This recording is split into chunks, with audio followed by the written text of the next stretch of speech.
Hello students, welcome सभी को। हम हैं YouTube channel competitive math class में। ये कॉम्पिटिटिव मैथ क्लास है। यहाँ हर एक कॉम्पिटिटिव एग्जाम में मैथ एक वाइटल पार्ट है और हर एक कॉम्पिटिटिव एग्जाम में जो मैथ आता है उस मैथ का प्रैक्टिस हम यहाँ कराते हैं, मैथ का प्रॉब्लम सॉल्व करते हैं। तो ये हमारे चैनल सब्सक्राइब करना, नोटिफिकेशन ऑन करना, हमारे चैनल में जुड़े रहना। तो कॉम्पिटिटिव एग्जाम जो स्टूडेंट्स दे रहे हो उनके लिए बहुत ही आसान हो जाएगा। और मैथ में स्ट्रॉन्ग होना बहुत ज़्यादा ज़रूरी है कॉम्पिटिटिव एग्जाम में क्लिक करने के लिए। और जल्दी से जल्दी शॉर्ट टाइम पर सॉल्व कर लेना चाहिए, क्योंकि जितने जल्दी सॉल्व कर सकोगे तो अदर्स जो सब्जेक्ट है पूरा का पूरा सब्जेक्ट कवर कर सकोगे और क्लिक करने का संभावना भी ज़्यादा रह जाएगा। तो हम शॉर्ट प्रोसेस में यहाँ मैथ सॉल्व कराएंगे। इसके पहले हमारा बहुत क्लास हो गया, प्लेलिस्ट में है, वहाँ से देख लेना, तो प्रॉब्लम सॉल्व होगा, बहुत ही उपकार होगा। और एज के ऊपर हम आज क्लास करेंगे। और एज के ऊपर पहले भी एक क्लास हो गया है। हर दिन दोपहर 2:30 पर हम यहाँ क्लास पब्लिश करते हैं। हमारा चैनल सब्सक्राइब करना। टेलीग्राम में हमारा एक ग्रुप है खमारो मैथ क्लास, उस ग्रुप में सर्च करके ज्वाइन हो जाना। हम जो प्रॉब्लम कर रहे हैं इसके बाहर भी बहुत सारे प्रॉब्लम रह सकते हैं आप लोगों का, तो वहाँ प्रॉब्लम का पिक लेकर भेज देना, हम सॉल्व करके दे देंगे। ठीक है, तो टेलीग्राम में खमारो मैथ क्लास। ठीक है, तो जो स्टूडेंट्स सीबीएसई और आईसीएसई बोर्ड का जो स्टूडेंट्स हो, तो सीबीएसई, आईसीएसई और आईएससी का हमारा अलग चैनल है यूट्यूब में, कैलकुलस क्लासरूम। वहाँ सीबीएसई और आईसीएसई, आईएससी बोर्ड का हर एक प्रॉब्लम हम सॉल्व करके देते हैं। वो चैनल भी फॉलो कर सकते हो, काम में आएगा। स्टार्ट करते हैं, आज का प्रॉब्लम सॉल्व करते हैं। The age of A and B are in the ratio, ए और बी का एज का रेशियो है 8:7। तो एक का हम समझ लेते हैं 8x और दूसरा का 7x। After 10 years the ratio of their age will be 13:12। 10 साल बाद, यानी दोनों के साथ ही 10 साल ऐड होगा। 10 साल बाद उनका एज का रेशियो हो जाएगा 13:12, यानी 13/12 ये हो जाएगा। तो the difference of their age, यहाँ डिफरेंस कितना है, एक का है 8x और एक का 7x, यानी x डिफरेंस है। x का जो वैल्यू होगा वही डिफरेंस है। तो x का वैल्यू निकालना चाहिए। यहाँ हो जाएगा 96x प्लस 120 मल्टीप्लाई कर रहे हैं 84, ये 91 होगा। 91x plus 130। ठीक है, 96 minus 91 5x is equal to 130 minus 120 10, यानी x इज इक्वल टू 2 हमारा आंसर, ऑप्शन ए आंसर आ गया। कितनी जल्दी हो गया देख लेना। ये जल्दी से जल्दी सॉल्व करना पड़ेगा, ये टाइम सेव करके सॉल्व करना चाहिए, तभी कॉम्पिटिटिव एग्जाम में क्लिक होगा। ठीक है, नेक्स्ट प्रॉब्लम। ये बैंक के एग्जाम में आया था 2008 में। ठीक है, हर एक प्रॉब्लम हम जो कर रहे हैं वाइटल प्रॉब्लम कर रहे हैं। यहाँ सिर्फ डिजिट चेंज कर सकता है, लेकिन प्रॉब्लम का तरीका एक ही रह जाएगा। और नाम भी ए और बी के प्लेस में 2 नाम ऐड कर सकता है, लेकिन प्रॉब्लम एक ही रहेगा। कॉन्सेप्ट क्लियर रखना तो कोई दिक्कत नहीं होगा। नंबर 2 देखते हैं क्या है 2 नंबर में। 2 नंबर में है the age of a mother today is thrice that of her daughter. The age of a mother today is thrice of her daughter। 3 गुना है उसका, डॉटर से ज़्यादा उसका एज 3 गुना है। ठीक है, तो after 12 years the age of mother will be, after 12 years the age of mother will be twice of her daughter,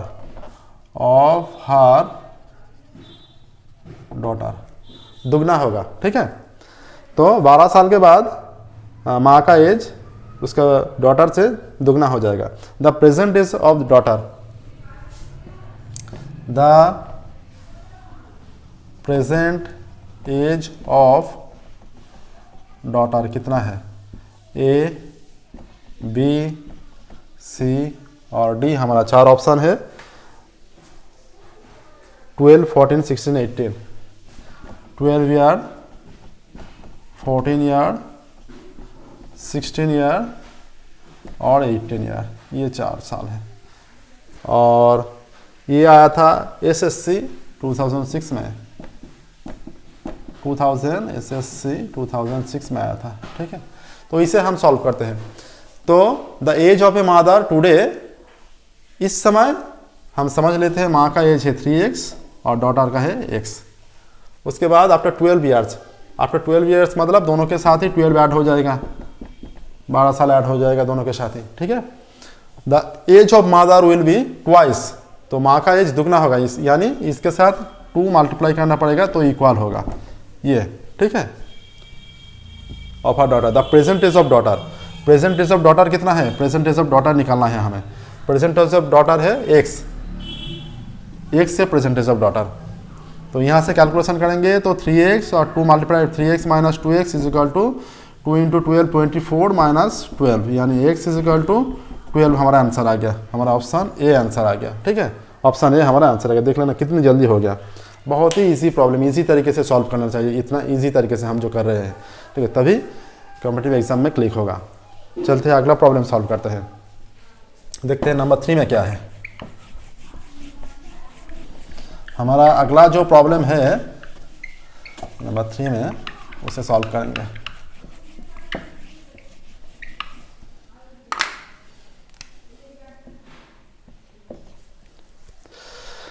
क्या है, present age of a son is half of the present age of his mother.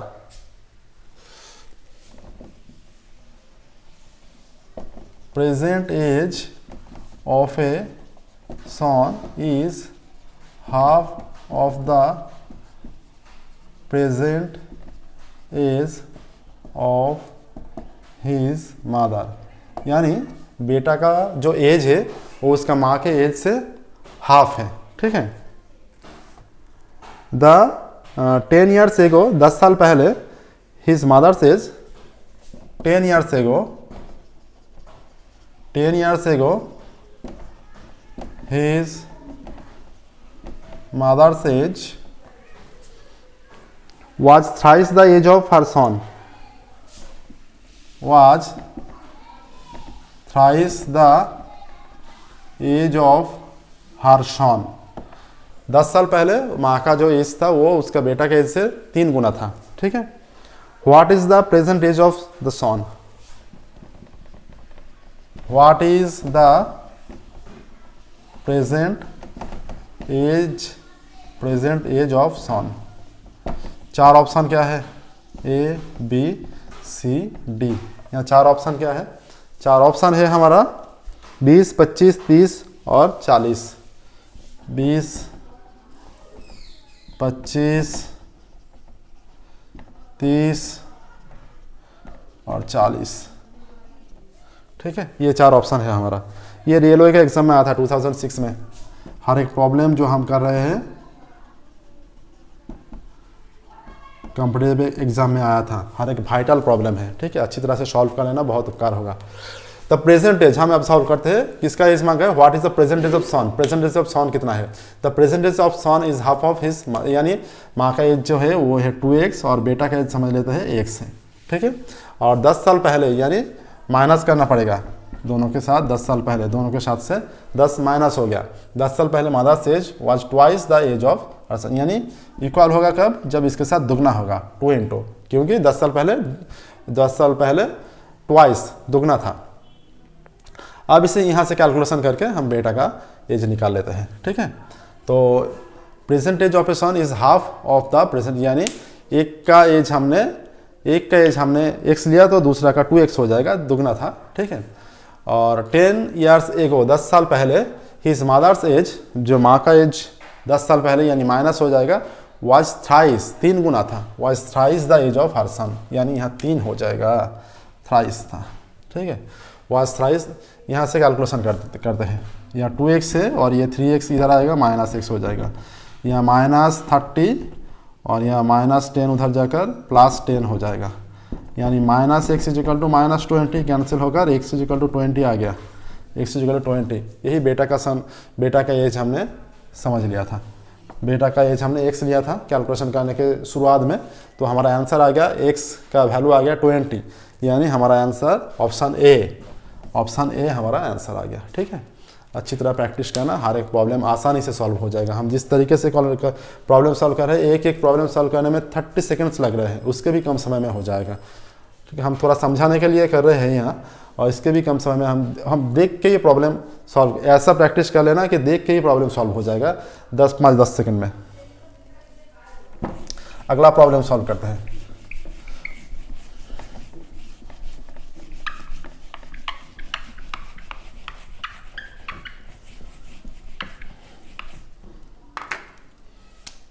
अगला problem number 4 में क्या है ये? The age of A and B are in the ratio 9:8।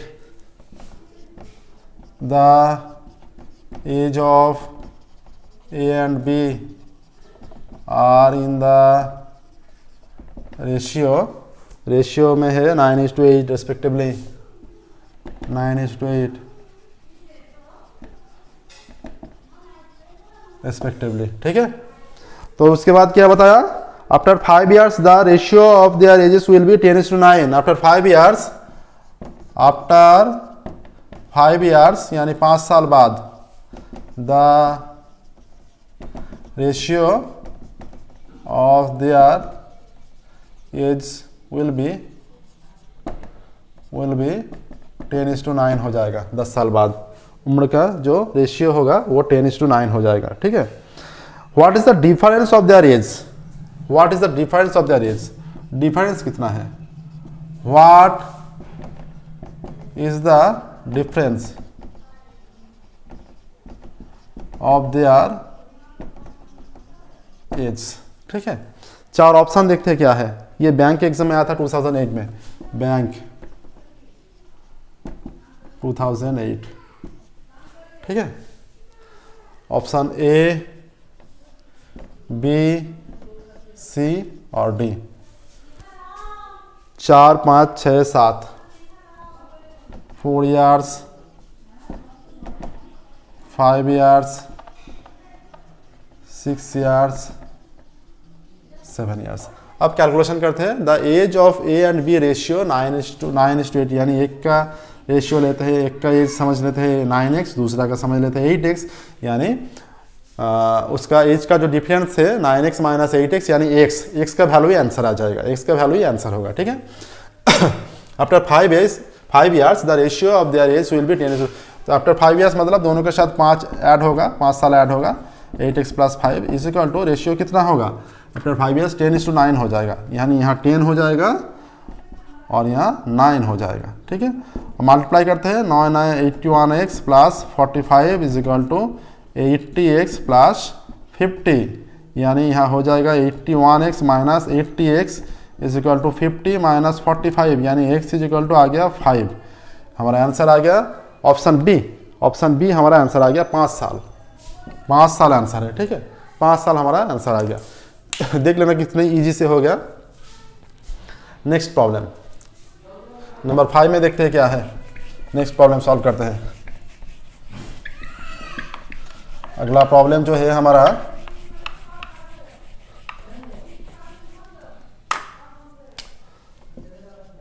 Number 5।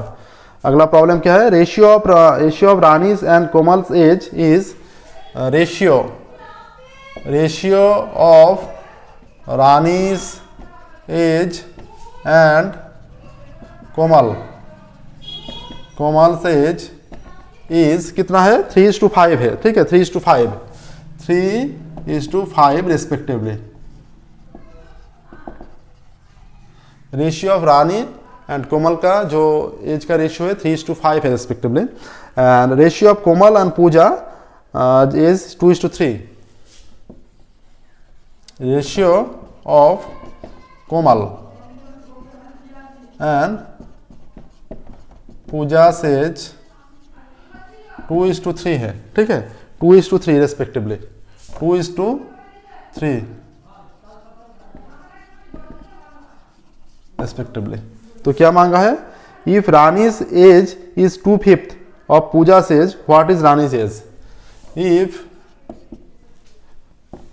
Rani's age 2/5 of पूजा's age, then what is Rani's age. तो अगर रानी का as 2/5 और पूजा से एज है तो रानी का उम्र कितना है, रानी का एज कितना है। हम 4 ऑप्शन यहाँ है, देते हैं 4 ऑप्शन A, B, C और D। 4 ऑप्शन है 10, 15, 14 और कैन नॉट बी डिटरमिनेंट। 10 साल, 15 years, 14 years, can not be determine. ठीक है, ये 4 ऑप्शन है हमारा। ये बैंक एग्जाम में आया था 2009 में, बैंक 2009 में आया था। ठीक है, यहाँ क्या बता रहे हैं, तो रानी इज टू कोमल कितना है 3:5 और कोमल इज टू पूजा कितना है 2:3 यानी Rani is to Komal is to Puja कितना होगा, ये 2 और 5 का एलसीएम जो 10 होगा, यानी 10 लाना पड़ेगा, यानी 6:10 और यहाँ 10 लाने के लिए 5 से मल्टीप्लाई करना पड़ेगा और 10 और 3 5 15, ये हमारा रेशियो आ गया। ठीक है, तीनों का रेशियो हम समझ लेते हैं। रानी का जो एज है वो 6x, कोमल का है 10x और पूजा का है 15x, ये इनका एज है। अब रानी एज 2/5 ऑफ पूजा, रानी से यानी 6x = 2/5 इंटू पूजा का कितना एज है, पूजा का है ये 15x। यहाँ से कैलकुलेशन करेंगे तो बोथ साइड से x कैंसिल आउट हो रहा है, तो डिटरमाइन, तो वैल्यू जो है वो नहीं निकाला जा सकता। x का वैल्यू, हम x का वैल्यू निकालेंगे, उसके बाद पूजा का एज, उसके बाद रानी का एज निकालेगा, रानी से एज हम फाइंड आउट कर सकेंगे। लेकिन यहाँ से तो बोथ साइड कैंसिल आउट हो रहा है, तो हम और किसी ऑप्शन नहीं है वैल्यू निकालने के लिए, तो यहाँ कैन नॉट बी यह निकाला नहीं जा सकता। एज क्या है, ये इस तरह का घुमा के कुछ प्रॉब्लम दे सकते हैं। हर तरीके का प्रॉब्लम प्रैक्टिस कर लेना चाहिए। इस तरह भी घुमा के कुछ प्रॉब्लम दे सकता है कि कैन नॉट बी डिटरमाइन, नहीं निकाला जाएगा। ठीक है, ये हमारा आंसर होगा कि जो ऑप्शन है उनमें से ये नहीं निकाला जाएगा, यही हमारा आंसर हो गया। ठीक है, तो एज के ऊपर हमारा आज का प्रॉब्लम सॉल्व हो गया। तो हर दिन दोपहर 2:30 पर हम नया क्लास पब्लिश करते हैं। तो हर एक कॉम्पिटिटिव एग्जाम के लिए जो टॉपिक है उन सभी टॉपिकों के ऊपर हम क्लास कर रहे हैं, मैथ का प्रैक्टिस कर रहे हैं। हमारा चैनल जरूर सब्सक्राइब करना, नोटिफिकेशन ऑन करना, और ऐसा ही हमारा क्लास चलता रहेगा। हर दिन दोपहर हम नया क्लास पब्लिश करते रहेंगे और कॉम्पिटिटिव एग्जाम के लिए। और हम जो प्रॉब्लम करा रहे हैं उसके बाहर कुछ प्रॉब्लम रहे, बहुत सारा प्रॉब्लम हो सकता है, हमें टेलीग्राम में भेज देना। तो हम कैसे भेजोगे हमने बता दिया पहले, और हम सॉल्व करके दे देंगे। इसके पहले भी बहुत सारे क्लास हो गया, प्लेलिस्ट में हमारा है, देख लेना। Okay, thank you very much everyone, मिलेंगे अगले क्लास में।